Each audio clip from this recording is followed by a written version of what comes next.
morning, viewers. Welcome to my brief devotion titled Fresh Bread. And I do hope that it makes an impact in your life as you begin a new day in Christ. The title of my message this morning is a question. Is idolatry totally eradicated from our churches today? When we read the Old Testament, we get to understand that God expected His people to love Him, trust Him only, and live justly. Despite God having wrought incredible miracles for them, they still turned their backs to Yahweh.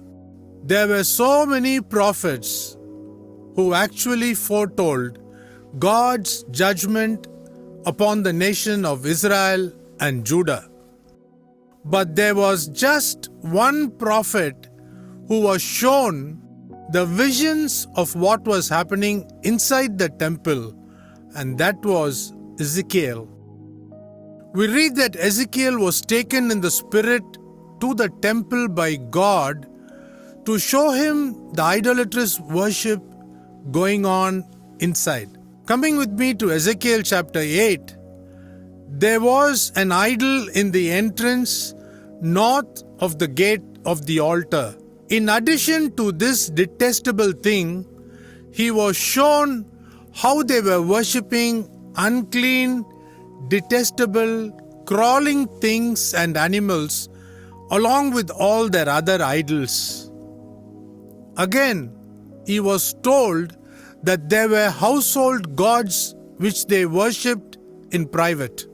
Finally, we read that there were some showing their backs to the altar of God and worshipping the sun god, with some women weeping for Tammuz. This is the 40 days Lent that is observed by the Catholics. At this point, God says, He will not spare them, neither will He listen to them when they shout in His ears. Of course, we know Roman Catholic churches are filled with idols, flag posts before the altar, etc., which is obviously wrong in the eyes of God. But do you think we are not worshipping idols being born again? Can you take a look at the following pictures and know for yourself? These are all various forms of idolatry that the traditional Protestant and Pentecostal churches are guilty of.